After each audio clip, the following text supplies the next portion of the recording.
ese ni gute ufite umukozi akajya asaba akazi kandi ari iwawe?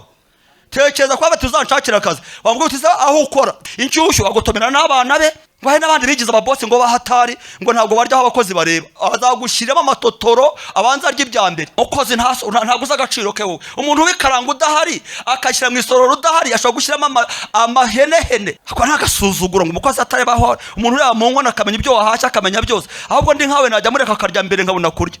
Abagore b'abagome babita akajya katari igitunguru cyashiririye, agakata umunyu, agakata n'intoryi, agakata n'inyama zashiririye. Reka nkwereke, Imana yanditse igitabo cy'ubugome ufite, umunsi umwe izakora roturu kuri wowe, akamwemerera menshi azamuhemba, ariko yarangiza akayakata paka yamazeho, akajya aririmba indirimbo ivuga ngo ariko uzi kugira ngo uri usobanutse ufate imigati uyikindagurire mu cyumba n'abana bawe, umwana wavuye inyaruguru ajya abona ibishingwe by'imigati munsi y'urugi, warangiza ngo haleluya, ngo ni amavuta atuma udahurira mwana umugati atarawigeze. Uzi ko Imana izabikuryoza n'urwo wabyaye, nawe izakujyana ibanje kukwica yumve ko utagihumeka ibone kugutwara.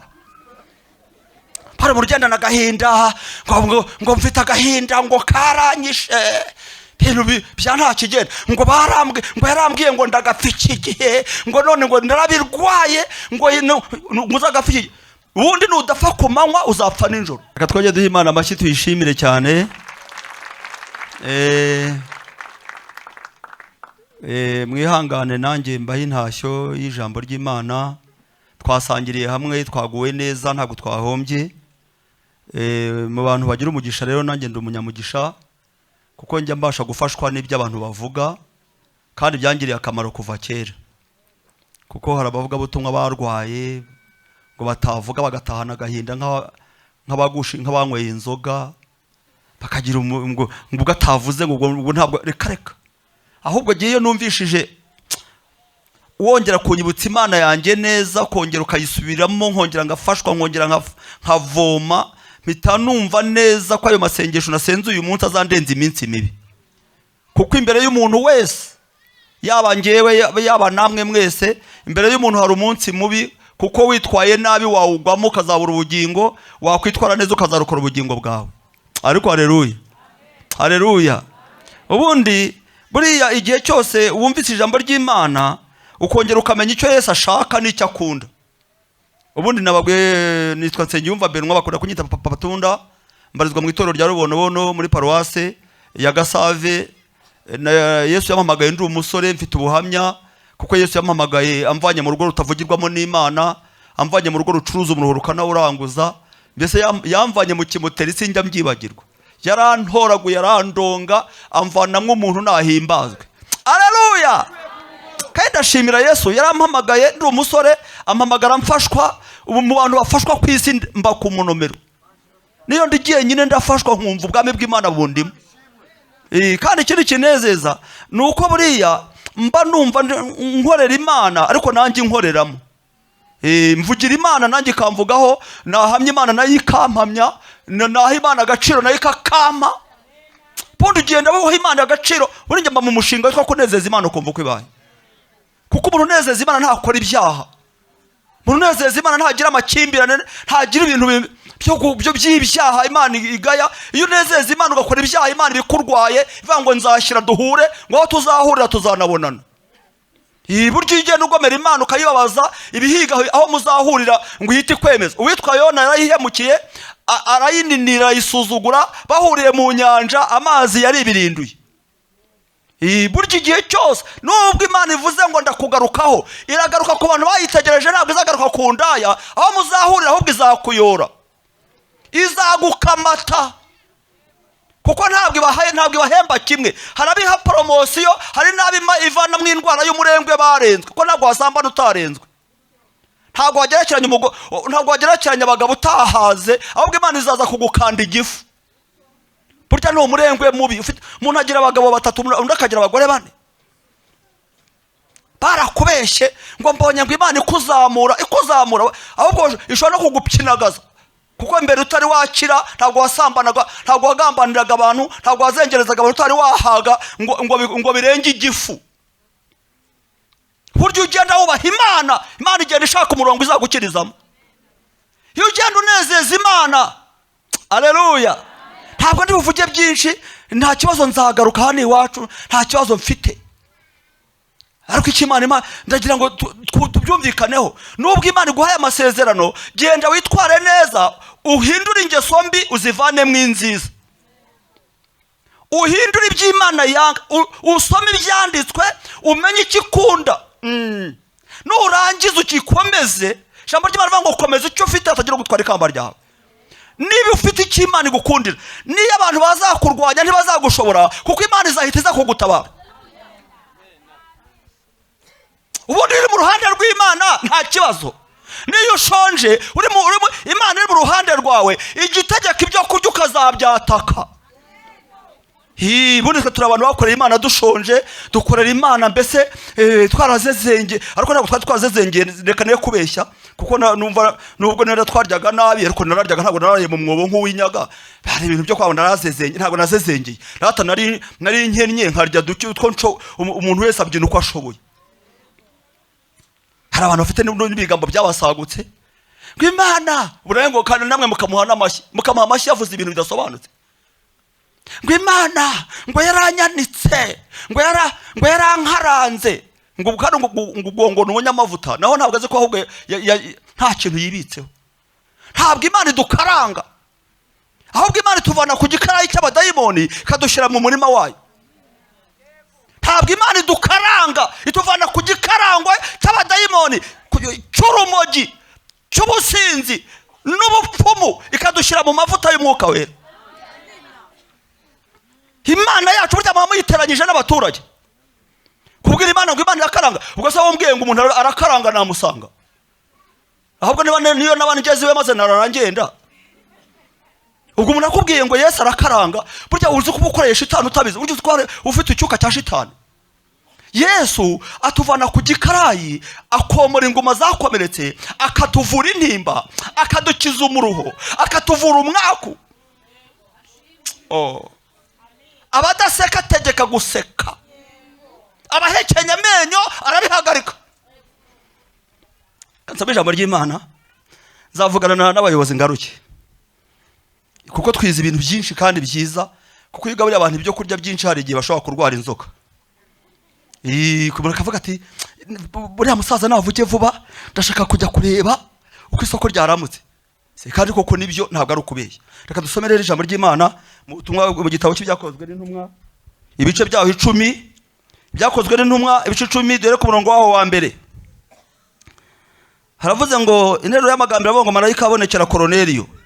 Hariho umuntu w'i Kayisariya witwaga Korneliyo, umutware utwara umutwe w'abasirikare wo mu ngabo zitwa Italiyana. Yari umuntu w'umunyadini wubahana Imana n'abo mu rugo rwe bose, wagiriraga abantu ubuntu bwinshi, agasenga Imana ubudasiba. Abona ku mugaragaro mwiyerekwa marayika w'Imana yinjiye iwe nko mu isaha ya 9 y'umunsi. Aramuhamagara ati Korneliyo. Aramutumbira, aramutinya, aramubaza ati niki mwami? Aramusubiza ati gusenga kwawe n'ubuntu bwawe byazamukiye kuba urwibutso imbere y'Imana. Kandi none tuma abantu i Yopa utumire umuntu witwa Simoni wahimbwe Petero, acumbitse kwa Simoni w'umuhazi, urugo rwe ruri iruhande rw'inyanja. Amena. Dusimbuke imbere gatoya ku murongo wa 34. Petero atarura amagambo ati nukuri menye yuko Imana itarobanura ku butoni, ahubwo mu mahanga yose uyubaha agakora ibyo gukiranuka iramwemera. Amen. Mwakira neza ijambo ry'Imana. Intego y'amagambo iravuga ngo haranira. Kora umushinga wo guharanira kwemerwa n'Imana. Niba hari ikintu kibabaje, uzi kugira ngo reka mbabwire, mvuka ira mu karere k'Iburasirazuba, nge mvuka kuri Muhazi, amazi ndayazi. Iyo bavuze ngo kanaka yabuze byose nk'ingata imenye, ngewe mpita mbyumva, kuko ingata ndazizi, ibibindi ndabizi, mwe nenda muza amashere kandi Kigali yandi avuga kwa Mironko, nge rero n'ikibindi ndakizi. wajya kuvomesha ikibindi, wibagiwe ingata kuyivana mu rutoki imusozi, wagera ku ruzi ugasanga ingata ihari, ugatinya kuyitwara kuko yahemukiye benshi, ukayihasiga, ukayemera kikakujomba ku mutwe cyabaga kimeze nk'ikibuye, ukagitwarira aho uti ingata sinayiteza yahemukiye benshi. Nuko rero nawe ntukabure byose, bakavuga ngo kanaka yabuze byose nk'ingata imene. Ntukabure byose. Ubura Imana ikwemera n'abantu batakwemera. Ubundi y'abantu batakwemeraga ariko Imana ikwemera, ntacyo warubaye. Ahubwo ikibazo nuko Imana itakwemera n'abantu ntibakwemere ugahagama. Kuki Imana itakwemera umuntu? Ntabwo Imana igendera ku turere, ntabwo Imana igendera ku mashuri, ntabwo Imana igendera ku cyubahiro, ahubwo Imana igendera ko wanejeje umutima w'Imana, ugakora ibishimwa n'Imana. Imana ikavuga ngo nzabana nawe, ibikwasamira nzabyica, ibigukanira amaso nzayamenago. Ubundi Imana uko ugenda uyinezeza igenda yongera ingamba zo kukurengera. Kera hari twayaga turimba tugafashwa, shabure ubungu twaririmba ugafashwa we, ngo ushyigikiye we. Burya rero no gufashwa bituma umuntu ajya mu ijuru neza. Burya umutima udafashwa wagira ngo uvide imwe na gahini. Burya ahantu badafashwa hari abafite ibyaha, abafite umururumba, abafite ishyari, abafite amatiku, abafite agasuzuguro kamusagutse ku buryo no mu rusengero akazana. Hari igihe umuntu agira agasuzuguro bati jewe buriya njyewe nta n'inyinya kugira ngo nzaseke niyo wampiki, njyewe meze nka mama, kandi nyoko yari afite abadayimoni 10. Ni ukuvuga ko ubwo wowe ufite vene. Ubundi ntabwo tugomba kumera nk'ababyeyi badakijijwe, kuko iyo umuntu ari muri Kristo Yesu aba ari icyaremwe, ibya kera yabishize. Kuko mbaye nka papa najya nikubitira umugore, kuko umudamu wanjye tubyaranye abana 8, mfite n'abuzukuru bamaze kuba benshi.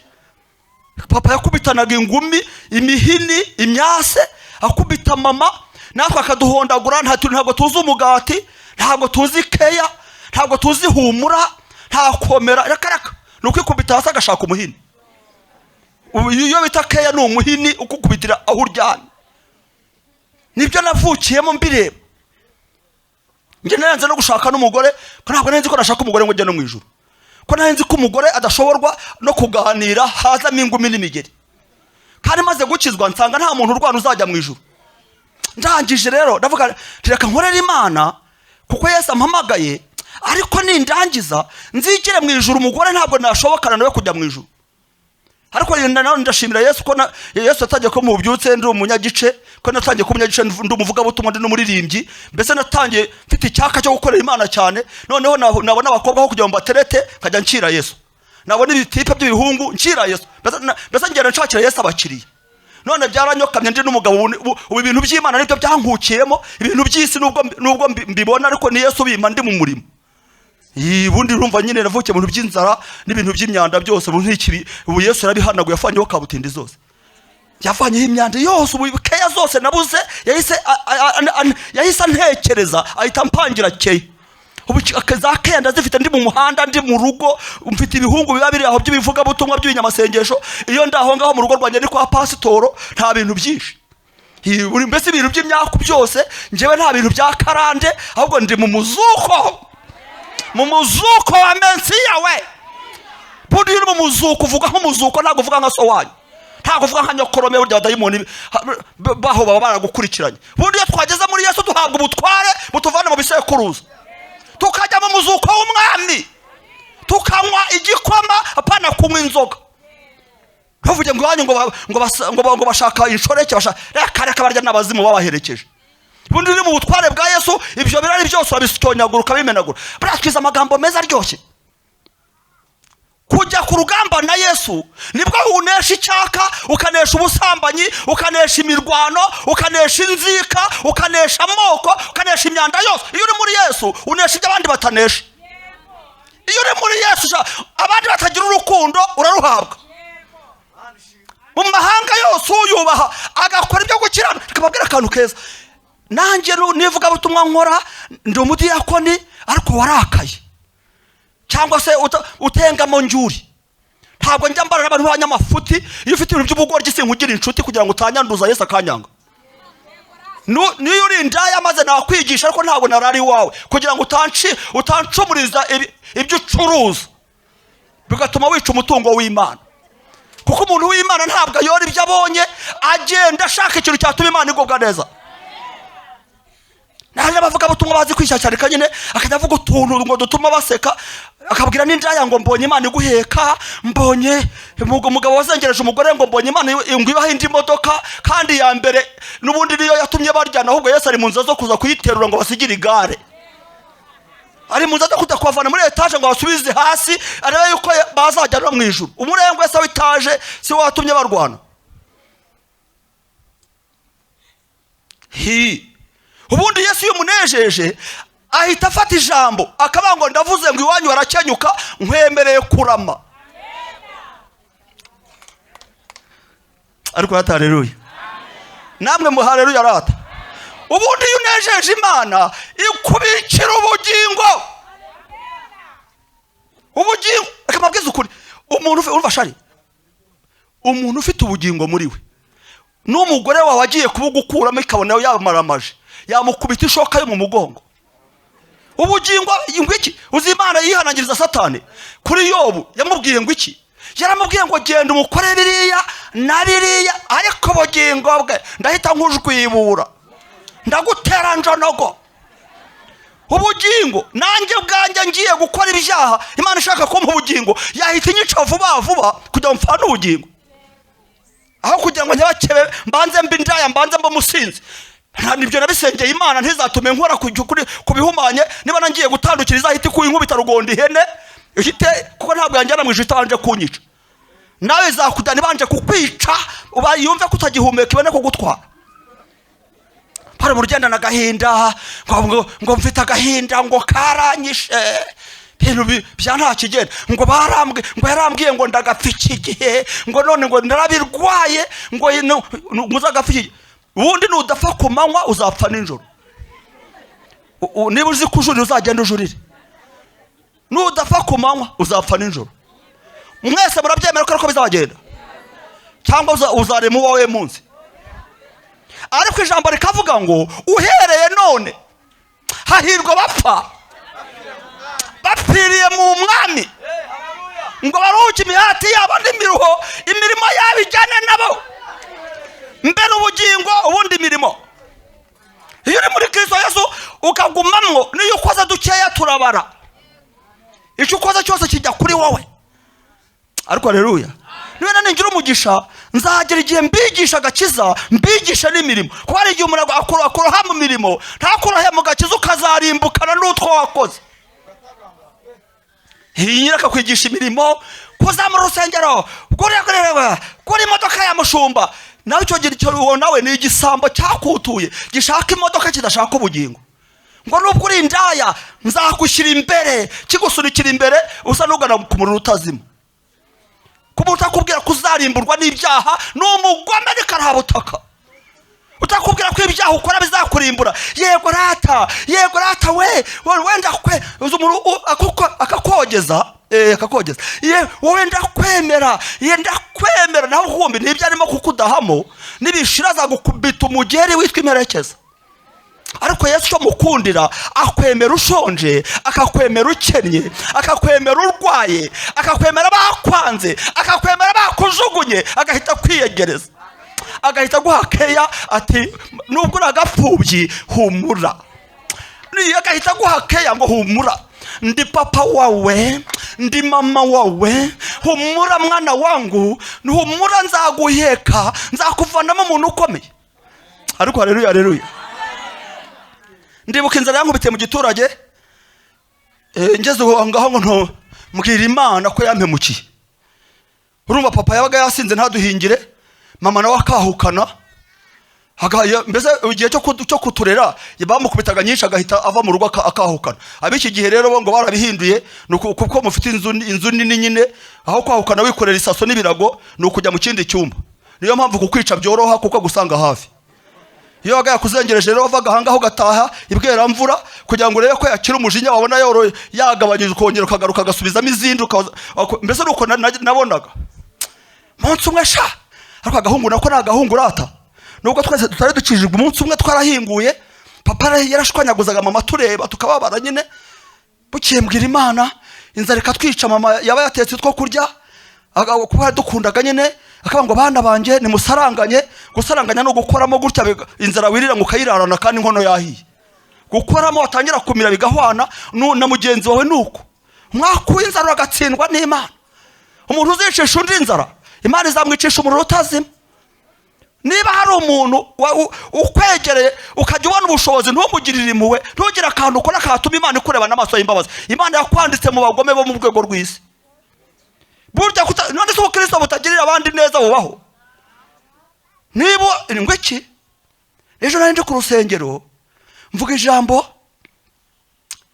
ryitwa kudacecekana ikibazo umudamu ahita abonye ngiye ku ruhande aza ngo papa tu ngo wabivuze ngo ndeba ukuntu nacecekanye ikibazo ngo Imana irakizi ngo nsanga rwose gucecekana kandi nubwo twaje gusenga ncecekanye ikibazo ambwira ikintu gikomeye ukuntu umugabo amwicisha inzara ukuntu nta kantu afite mu rugo yewe nsanga mfitemo ikinote cyanjye cya kibiri ndavuga nti ndaje twiherereye ndaje nkuremere bitamuremera ubwo iri joro yegereye iziko urumva Yesu urumva se wowe Yesu wanyima amafaranga azampana yandi we azampana yandisha ubundi Yesu uramuzi nigeze kubwira Yesu ndavuga nti waramemukiye wari mwereka ahantu mu bakungu twari duturanye bari bafite inka zimwe zibyara izindi zihaka barya umurima wa kera undi batarawugeramo bitwa abakungu ku buryo iwacu bateraga imigozi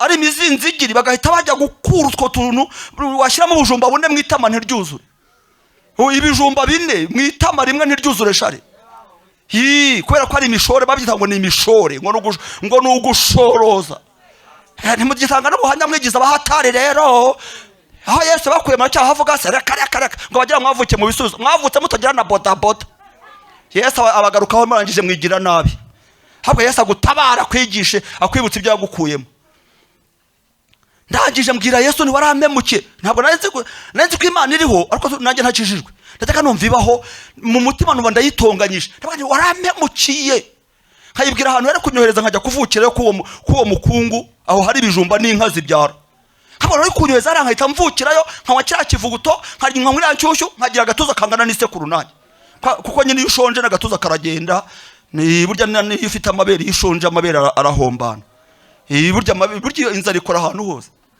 uzakora ukabona umuntu ufite amaso manini yaheze hano ariko nta bigango afite burya n'ikibazo cy'inzara ariko amaso yo nta hajya asigarana amaso angana atya ubundi ahandi ukabona wagira bamukokoje umuhoro ni umwaka w'inzara burya wamuha icyo kurya akamuha inshyushyu akamuha kaboyo yahita azana itama rikajyana n'ijisho ugasanga rirasobanutse ubwo ukungana si ko wagombye kungana n'ikibazo cy'imirire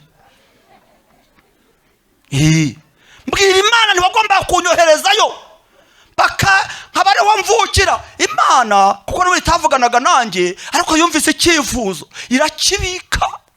irakibika we maze gukizwa ndi mu mujyi wa Kigali noneho ntakiba mu giturage numva ijwi ndashimira Imana ko dukorera Imana ifite n'ijwi rivuga numva ijwi ndi mu mujyi wa Kigali namaze kubyara umwana umwe ufite abana benshi 8 n'abandi njyandera hari nabo nashingiye n'ejo bundi zashingira abandi uyu wanjye niyo uje ufite umwaka ukuvaho niyo uje ufite uruzingo rukuvaho ugahita ujya kuri gahunda maze gushingira abakobwa 3 kandi bose byari bigoye n'abanje 2 uwitwa Tunda n'umukobwa wanjye w'imfura abyaye 4 yitwa Dukunda Marie Chantal abyaye 4 bikobwa byiza cyane bisana nyina bigasana nyirakuru bikobwa byiza cyane bifite Imana bijya kurepeta kuwa gatandatu bivuye ku ishuri ugasanga bicicikana bijya mu ihema ry'Imana na nyina ajyayo na nyirakuru ajyayo na sekuru ajyayo twatangatanze Imana mbese Imana nayibwiye ko izandika igisekuruza ku muryango wanjye ntizajye kwa papa ko banyweye inzoga nyinshi ahubwo kigomba guhera kuri njyewe ko njyewe ndi umunaziri w'Uwiteka ndi w'amaraso ya Kristo ubundi uri mu ngaruka z'umuzuko ujye ubwira umuryango wawe utangirire muri wowe we kujya kwa soko wawe ni mu bacuraguzi n'abapfumu bize gushingira muri wowe bihera aho ngaho bigenda.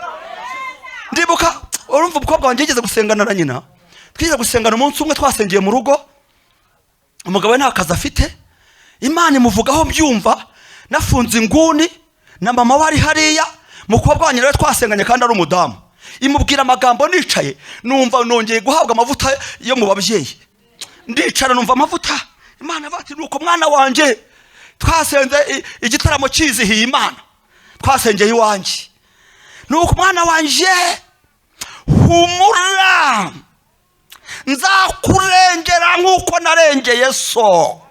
Nanjye nkajya nzunguza umutwe, burya kudashima n'indwara y'abazimu, nkajya nzunguza umutwe nk'icyugu kiri ku ishuri, ntiyego warandengeye, nkabibu ngenda shima abazimu bagashwiragira. Burya kudashima n'indwara y'indambi. Mana ikubwira ijambo ryiza ukanura amaso nk'igisambo kandi uvuze ijambo ryiza, ukwiye kuvuga uti yego Mana ongera ugaruke Mana. Uzi ko Imana iyo yogeje cyane irari igarutse. Nk'ubu nureba ubu iravuga ati papa Tunda yaremeye SEGEEM, ubu niho isoko rigeze.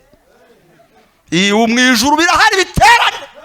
Ariko haleluya, iravuga ijambo rikomeye ngo nzakurengera nkuko narengeye so.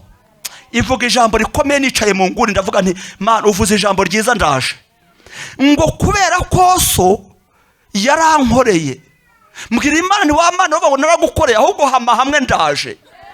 Ubu niyo nyiza. Ubu abantu benshi mu nzu y'Imana bameze nk'abarwaye ikirungurira, banze inzu. Burya nubwo mubabona benshi banze inzu y'Imana, barwaye isesemi, bayivuze nabi, babivuga nabi nk'ibintu by'ibigage byagaze. Ibyo ngibyo barimo kwita imigage rero nibyo tugiye gushyira ku isoko. Ibyo barimo gusuzuguza tugiye kubihesha agaciro, kandi tukigambirira neza mu ijuru dushyigikira.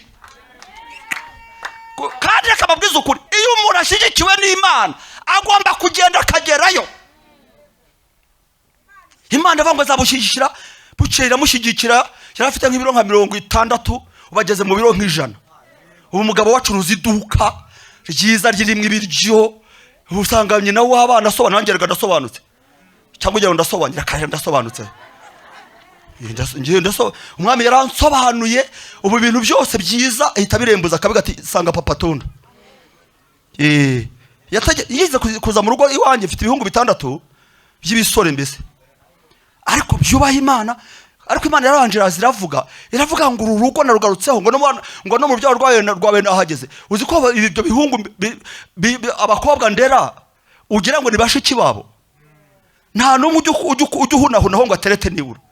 Birabizi ko ari bashiki babyo, mbese n'ibihungu byuzuzanya. Iyo ndi mu rugo wa mwako nagiriye iwacu wavuye niyo ntasenze ubugenda ndeba, kuko Imana ije kukwicira kabutindi yaguhezemo irayihonda ikayimenagura. Bose bandi mu mujyi wa Kigali bangwa irirahira, ndi muri kapitali y'igihugu, yarangwa je ndi Uwiteka nguzarya, kuko cya cyifuzo navuze cyenda agasore gato. Ibivuga ndi mu mujyi aho badahinga, aho ndahinga ubundi ngomba kurya nambaye karuvati n'ikote. None se ndakubeye, none se njya kurya ndayikuramo, ahubwo naha bibeshye ngire ntamwe icyayi baze kundeba, muze kwibeshya se. Mwibeshye mwabisobanurira hehe? Itegeko riturengera ryavuye kwa boss. Ariko haleluya, karubwo ndimo ndakubwira ngo nawe uhite ureba icyo Imana yakoze, ugende uvuga uti yego nanjye rata. Buryo tuvuga nawe uhita uvuga uti nanjye warantaburuye, nanjye wankuye ku nkota, nanjye wankuye ku rupfu, nanjye wankuye ku rubyaro, ukagenda nawe wogeze Imana yahabonetse. Ariko haleluya, iravuga ngo ndavuze ngo uzarye, nshobora kuba ntafite n'amafaranga menshi, iravuga ngo ndavuze ngo uzarye kandi usigaze nitwa Uwiteka. Ikintu cyambwiye ko yagikemuye, nta byo kurya njya mbona. Ntabwo ndabona abana banjye ni wenda umwe avuga ati buryo rugo rurya umwuko, umwe akavuga ati wawuriye ejo nanjye nzawurya ejo, rufite umwaka w'inzara. Ubundi rugo rurimo ibiryo nta umwana urya umwuko, nta mwana ukomba isafuriya. Burya shariye nubona mu rugo bakomba isafuriya, buretse kuvuga ko byaje neza, buretse kuvuga uti ndabona hari kuboko kw'Imana ruke kuvuga byinshi, kuko burya ahantu ikigura ku biryo bihari nuko icyariye bavuga ati nta bindi ndya, uzamenye ko ibiryo byaje.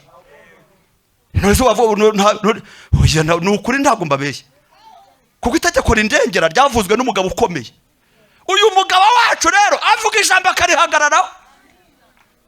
Ariko haleluya, urumva niwe ndamvuze ibyo kurya ntubitindeho nsigaye ndya bikeya ntabwo mbirya nk'udaheruka ibiryo kuko mbiri igihe kinini nacuruza ibirayi bya kinigi ni cya kirayi kiribwa n'umuntu wifashije n'ubu ngubu ufite kinigi amaze kumvugisha ndi hanze ko agiye kucyohereza kikansange muhira ahubwo ndimo ndasenga Imana ngo yohereze imvura nziza beze byinshi buri tuye turya kinigi apana kurya bwa wundi bwasagutse muri quartier kinigi ni cya kirayi ushyira mu mavuta ntigishirire kikaza ari umuhondo ushobora guteka ifiriti wayimpa nkahita amenya aho wahahiye kuko nzi kubitandukanye ushobora kumpa ifiriti nkahita amenya ko wagiye kubyasagutse ku isoko kuko ubundi kinigi ni kirayi ushyira mu mavuta kikaza ari umuhondo gifite gu icyo rero nacuruje ibitoki kugira ngo umwami nyirukane wa mwaka w'inzara nge narabicuruje inaha baba bejeje ibitoki bikeya abagande bakazana cya kindi bita ngo ni umunyigi kinga n'umusozi nkajya mbona igitoki cyeza ariko ndangije nanjye mpita ngira ubwenge bwinshi mpita mfata abanyamibabaro ndabatabara ntegeka itegeko ryo gutabara abashonje bakansanga nacuruzaga hano Nyabugogo bakansanga ku isoko mpita mvuga nzajya mbaha niyo n'abantungutse nahitaga mbaha kugira ngo bajye bavuga ngo Imana iguhe umugisha ndabaha bagatondekanya ari nk'umunani hari undi bukiretse twari twajyanye nawe umeze nk'igisambo kibeshya kitaza aho byavuye rata yatangiraga mu gitondo akora ibyaha nta muntu yahaye numwe twahaye abandi ngiye bangeraho namara kubaha iguhe umugisha twahaye abandi ngiye bangeraho nkahita mbahe umva n'abakozi banjye barabapagani bageze aho ngaho bahita bamenya ko kwa papa tuna nta muntu uza gusaba utaha adahawe bakajya bamanyura atambaje bagahereza umuntu tuganira nkabona baramanyura bamuhereza ariko nkahita mvuga nti nubwo umuhereje wenda guhemba umugisha ni kwa papa tuna kuko ibitoki n'ibyanjye wenda guhemba amafaranga utahe kandi nagiriye neza nanjye abantu benshi bahita bazamuka harabo baje batazi kugenda mu mujyi wa Kigali mbigisha kugenda bagira abagore babubaka amabati bubaka ingo nziza bajya baza kunsura mu rugo kuza kuntura nka papa wabo w'i Kigali bundi ngiye ndi umunyamugisha ntabwo ndi gisambo bundi kugira Imana kugirira neza yo kugira abantu ugirira abantu nabi uzi ko Imana ikurwaye aho muzabonanira ahubwo uzaba wirebera izaho yagukuye kuko ntawe ari kuzahagukura ahubwo yahagukuje imbaraga zikomeye ikuvanamo muri guha agaciro wibagirwa ibyo ukoze ubyina indwara mbi y'umurengo ugirira n'abantu Imana izakutendeka nutihana izaguhana niba ugiriwe neza agirira neza ntabwo nambara amakositimu hari nanjye nabaho nambitse amakositimu barambaye udushati mbavana mu bushati mbambika amakositimu nabo baracya ku buryo bahita baryo bakavata patunda Imana ijye imuha amafaranga kandi n'uyu munsi Imana yampaye amasezerano sharire wazi wanjye mwe ntabwo mubizi saza kundeba ngo uze kundeba reka sawa kwambara ikositimu udafite aho yimanika wumvaga cyangwa bavuga ngo ufite ibyumba bitatu agahaguruka kugira ngo nuko ntahagurutse mpaguruka se mpaguruka mu biki ndenze ibyumba bitatu kandi mu ijuru bafite gahunda yo kunzamura cyane kugira ngo nzagirire neza benshi ubundi iyo ufite umushinga mwiza Imana ihita ivuga ngo nzagushyigikira uzatabara benshi iyo ufite umushinga mubi Imana yicuza icyatumye igushyira ahantu heza kandi ngo nzaza kuguhananturayo kuko hazagwa benshi niyo mpamvu yafashe Hamani ikamwica vuba vuba igafata Morodekayi ikamukenyeza vuba vuba umva ngo mwe arimo imukenyeza imuzamura indi irimo imutsindagira hasi y'ubutaka siko byagenze se cyari cyahaza kiriya kigabo nacyo ariko umuntu uhaga akavuga ngo umuntu adapfuye ngo ntabwo yahumeka uzi ko yari yahaze nabi ngo Zereshi ntabwo ndi burye banze kunsenga ntabwo bansenze Morodekayi yanze kunsenga ntabwo ndya ngakoresha inama reka mbabwize ukuri umuntu ufite abajyanama babi ntabwo uzacika umugogoro wa shitani agira abajyanama babi harimo n'umugore we mubi buryo umugore we yaza kuvuga akavuga ati have kwica umuntu icyubahiro ufite kirahagije umugore we niwe wayoboye abagizi ba nabi aravuga ngo kugira ngo ajye mu gitaramo tekereza kugira ngo umuntu ajye mu gitaramo ngo anezerewe ngo nabanza ajye gusaba uwamanika ku giti hita wumva uwo murengwe namwe nimushyire ku munzani mwumve kugira ngo ajye mu gitaramo ngo anezerewe ngo nabanza ashake uwamanika ku giti Morodekayi ngo abone kujya mu nkera anezerewe urumva binejeje rata waruzi ko hari igihe umuntu ajya mu nzira y'umurengwe Imana ikagomba kwiyizira kandi wibuke ko ari ubutumwa Imana iba yaduhaye mpamvu tuba duhagaze ikaduha ibyo tuvuga ni uko ibona ko hari umurwayi izo ndwara kujya yizane itarajya kumuzana wishyira muri gahunda itagombye kwiyizira kuko iyo gutumye ibintu n'abahanuzi ibishigaje kuza ndashimira Imana ariko haleluya igishyira mu gaciro mu mahanga yose uyu Koroneliyo ngo yari umunyedini wubahana Imana n'aba mu rugo bose, ngo arangije akagirira neza abantu bose, ngo agira ubuntu bwinshi, asenga umva yasenze amasengesho menshi, agira urumva ukuntu byivanze, yasenze amasengesho menshi agira n'ubuntu bwinshi, bibaye byinshi by'ibiryoheye Imana. Imana yohereza intumwa yihuta yitwa marayika, ajya kwa Koroneliyo, ahageze aratangira arisobanura, aravuga ngo Koroneliyo, aravuga ati karame, aravuga ngo gusenga kwawe, amubwira impamvu Imana imutabaye vuba vuba. Se murabyumva ibintu? Impamvu ngo gusenga kwawe n'ubuntu bwawe bwinshi byazamukiye, ntabwo byamanukaga, byazamukiye kurwibutsa imbere y'iki y'Imana. Basanga nta gakiza afite sha, bahamagara Petero, iyo basanga nta biryo afite yari guhita bihabwa, iyo basanga nta matungo agira yari kuyahabwa, iyo basanga nta bidukikije afite. Koroneli ni umuntu ukomeye, ni umuntu ugize gute, ahubwo uzapfa gukoma ngo uko wiboneye, nta gahunda uzabureba. Uzajya ubanza ubaze ngo hani kwandi, bakubwira ko ari kwa Koroneli, uzajya gusaba amazi ahandi, kuko ntabwo ashinzwe gutanga amazi, ashinzwe kurinda umutekano w'igihugu. Yaravangwa ni mu amazi, amazi ujye usaba ahantu uzi, aho utazi uhasimbuke. Ariko yacaga bugufi disi, aca bugufi. Bamubwira impamvu marayika aje, ndashaka ko Imana iza ifite ikintu igendeyeho. Ni shaka mu mibereho yawe, shaka ikintu Imana yagenderaho ikaza, kuko niza izakugirira neza. Imana niza izazizanye imbabazi, izazana imbaraga, izazana ubutabazi. Imana yo mu ijuru shaka ikintu cyatuma ikubenguka, ariko rero haleluya, ni kubenguka ikaryoherwa, izakugirira neza. Tujye gusenga Imana, ntabwo ndi burenge aha ngaha, ararekwa ntabwo ashira, ariko haleluya. Hango mu mahanga yose uyubaha agakwiriye gukira, kamabwiza ukuri. Hari igihe ujya mu bintu ukajya ugira ngo abantu barakwemera, Imana itagikwemera. Ahubwo aho kugira mwese muri aha ngaha muvuge ngo papa Tunda ngo twamwemeye, Imana itanyemeye, ahubwo nareka mwe mukareka kunyemera, yikambwira ngo burya nubwo bakwisimbwa, ariko reka maze ngo umuntu akagira agahinda ngo baravuze ngo agafuta byaye, uyu ngo agahinda karakwishe. Kandi umuntu arwaye agahinda abyaye bane, nyuma ya wa muntu wabivuze amaze kubyara abana bane. Urumva dayimoni ukuntu atera umwaku. None umuntu akomeje kurwara agahinda ngo bavuze ngo agafata byaye, ubundi warambwiye ngo ndagafata byaye, ndi nk'umumama mbese. Uzi icyo nakora? Ni ukuza yicaye nka hariya nkajya kumwisuhurishwa, mpetse uwo Imana yampaye, cyangwa se ngatwara impanga nabyaye zombi, nkahita nicara ahantu ariko sinkegere, kuko hari igihe bafite ikintu cyatuma akora ku munwa w'umwana ntabeho. Hicara nk'aha ngaha hirengeye, ngahita nsosora mu ibere ryose, nkaricomeka umwana akajya areba imirimo y'Imana itangaje. Nkaricomeka umwana ibere akarinywa, yahaga nkarisubizayo irya mbere, nkahita nsosora mu irya kabiri. Nkaricomeka umwana akajya arinywa, nkajya ndirimbira umwana ntiyongere kibondo, yiyongere kibondo. Nawe ndimo ndavuga nti Imana ni mu ijuru hari Imana yica imyaku yazakanwa kabi, yiyongere kibondo. Nkajya nkikira igita kigaseka cyonka, maze nkahita ntaha. Ubundi akarwara agahinda k'imyaka 6 n'igice, kuko yavuze ibigambo bibi, yatatumwe n'Imana, yatumwe na shebuja shitani. Rengera twisengera Imana, rate Imana bahumugisha cyane mu izina rya Yesu. Mbifurije kuba mu ruhande rw'Imana. Imana ni ikwemera humura, izakwemerana n'ibibazo byawe, ikwemerana n'ubupfubyi bwawe, ikwemerana n'ibibazo byawe. Humura, Imana ikwemeye, ikwemera hose, ikwemera ku bugingo, igahita no kuri housing.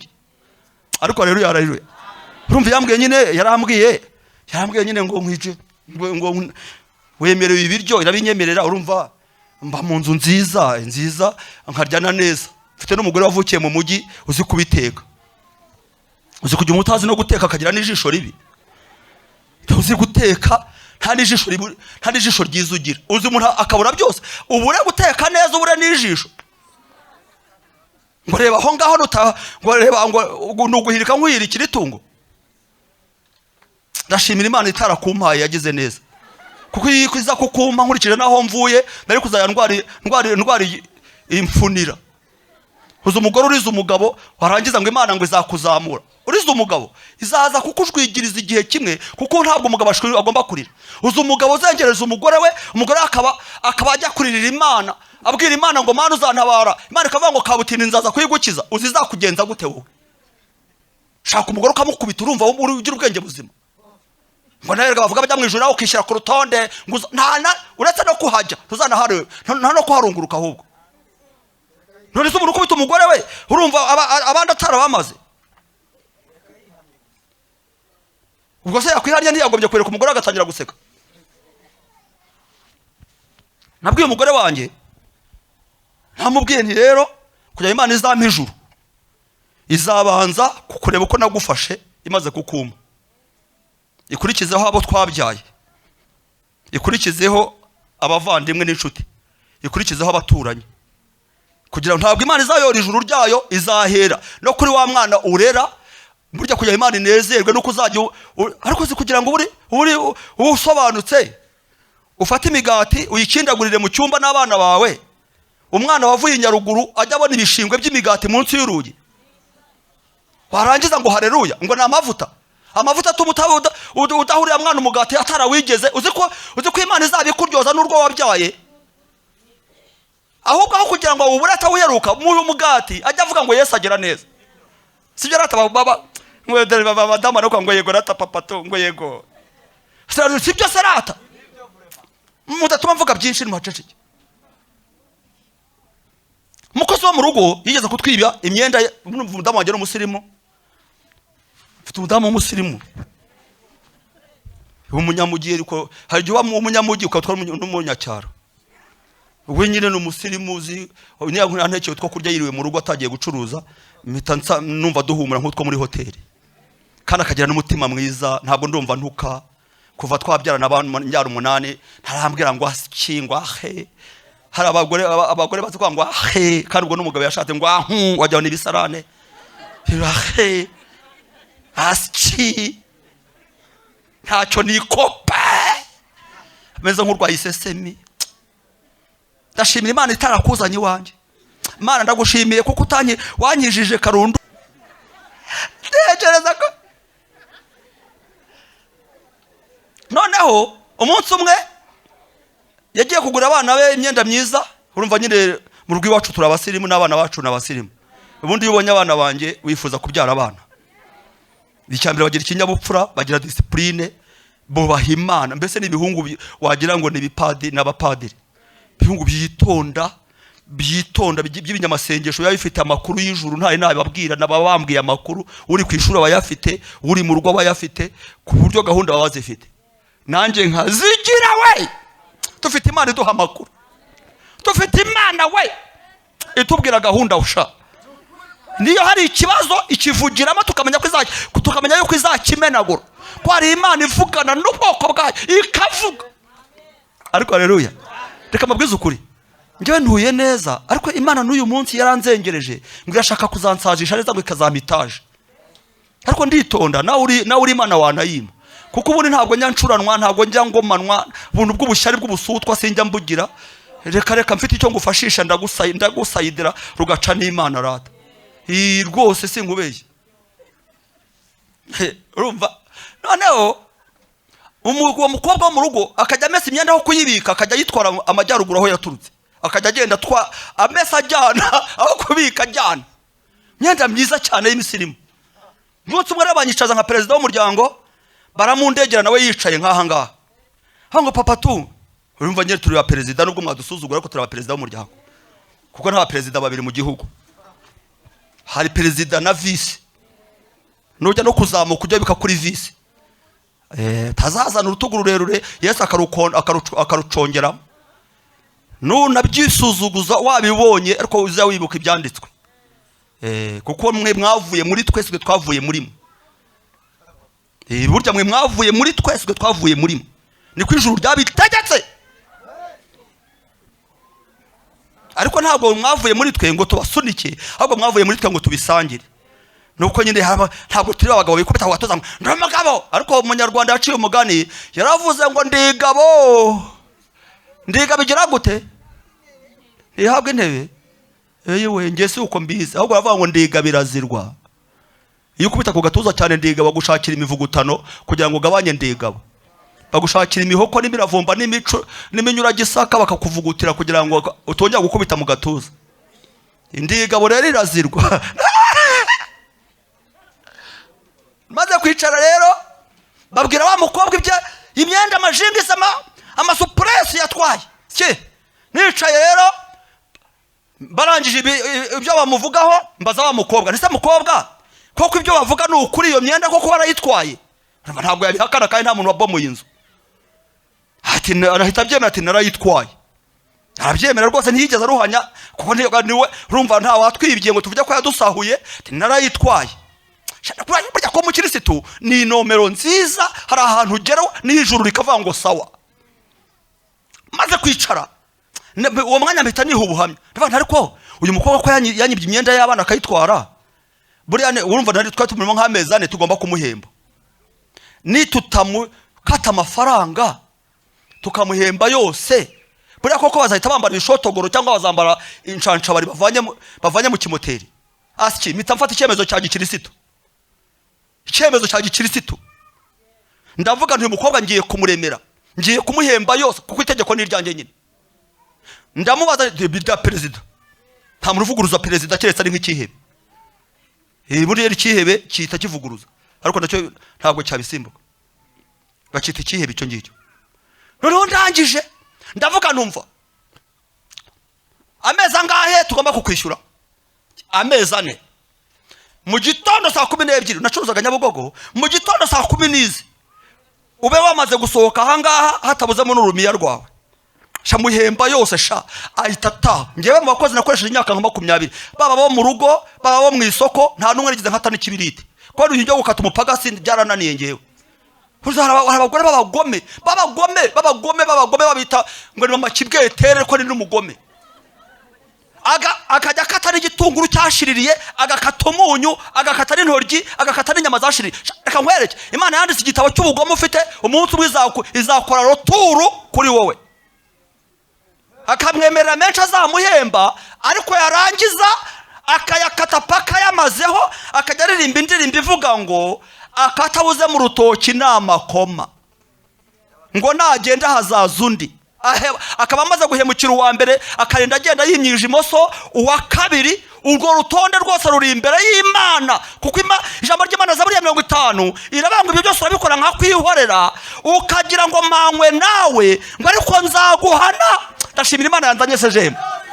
Ubundi kwa kane sinkunda kugenda kuko mba ndi mu cyuma cy'amasengesho wacu mu rubonobono. Uyu munsi rero nari nzi ko mvuga duke nk'iminota nk'icumi, sinzi igihe mvugize uko kingana, kandi ndumva birimo kugera bitogota. Ndimo ndatogota mbabwira kugukizwa neza, mugatunganya ingeso. Abo mwazengereje ntuzozengereza abandi, hagarikira ibyo wakoze utangire bundi bushya. Abo wagiriye nabi genda ugire neza, abo wakase n'ubu wibuka uzamuhamagara uyamuhe. Uzi kuyu umwana kukunyariro urya mwana baragize ukayamukata yose atarabyaye, yaranukaga inkari z'umwana, warangiza ukamushushubikana ngo nguri mabuja.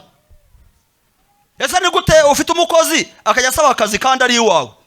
Tekereza kwa batuzanshakira akazi, wambwira uti aho ukora ticeceka byihorere. Mama kibwetere yakwica. Ati cyakwereka hatwinza rigiye kunyicira muri kira gipangu. Wamura kandi hose akana kahombanya amatama kandi ari gipangu kigira n'inshyushyu agotomera n'abana be, imigata acira munda, inyama nziza aroha munda. Wahe n'abandi bigize ababosi ngo bahatari ngo ntabwo barya aho abakozi bareba, azagushiramo amatotoro abanza arya ibya mbere. Abakozi ntabwo uzagaciro kewo. Umuntu wikaranga udahari akashyira mu isororo udahari, ashobora gushyiramo amahene cyangwa amatotoro y'inkoko kugira ngo nawe uzajye uhunikira. Baramubwiye ko ubiriye atongera kugira amahane. Kagushyiramo ikirungo, warangiza ukajya ugenda usinzira ku modoka ahubwo ikazana kwica.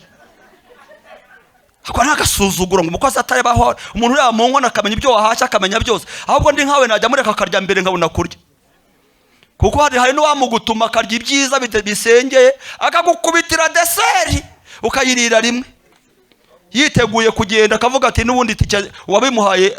Ahubwo bari abana mujye mubafata neza, mubaheke. Kandi koko nanjye niko nkora mu rugo iwanjye. nta mukozi wo mu rugo n'umwe wigeze ugeramo ngo numva abana bavuga umukozi nuko umukubita urushyi rwo mu ijigo. Ubundi bamenya ko ari bamwe bafura nawe bakoropa bagahererekanya ku buryo udashobora kujya mu rugo mutandukanye umukozi n'abakozi n'abahungu banje.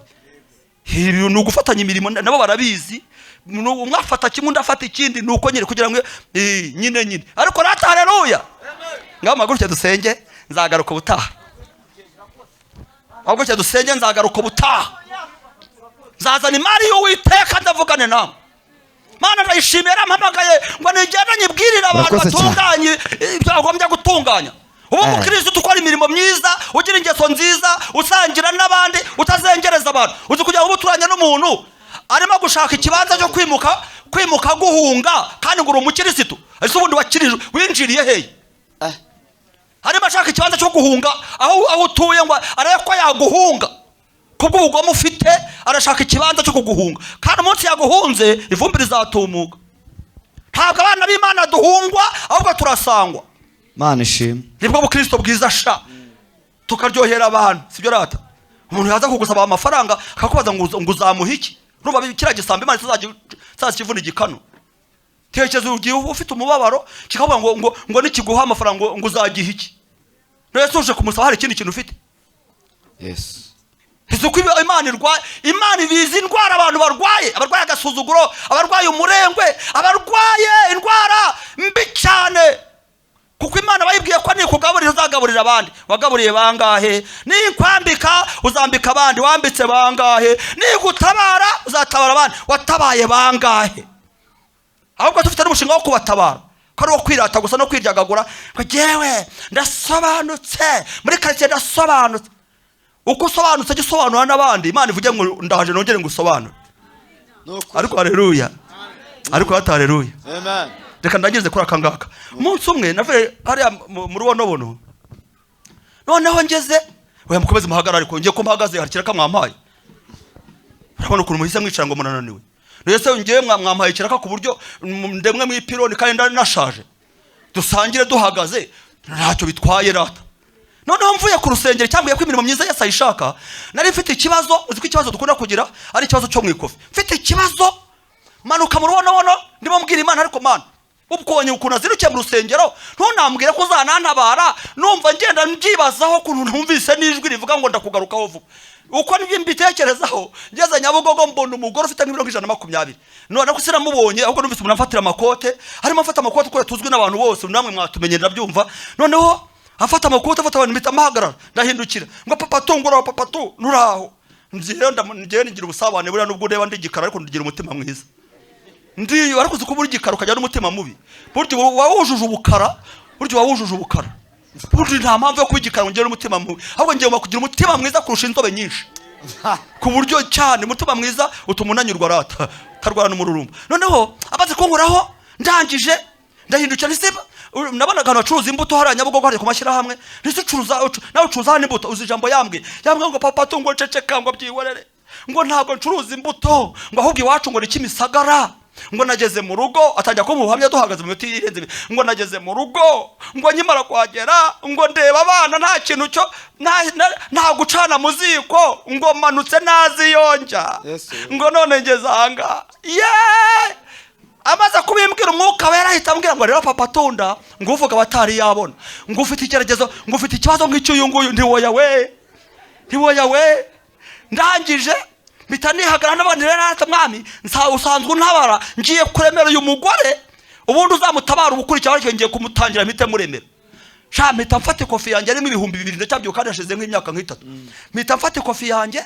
mpita mvana maka yagira ngo ahari ngiye kumukubita nka senkisa hari n'abantu b'abagome akafite 10,010 umuntu yamufunguza akamukubita amafaranga 300 y'amanyarwanda hatavamo n'amakara burya Imana yakwanditse mu bagome bakomeye kuko ntushaka kugaburira umuntu umwikiza ahubwo muha ikintu cyatuma inkoni ijya ku mashyiga niyo ndabibe 2 cyangwa se 1000 cyangwa se 5 ariko nibura cyane muzigo hapana kumwikiza.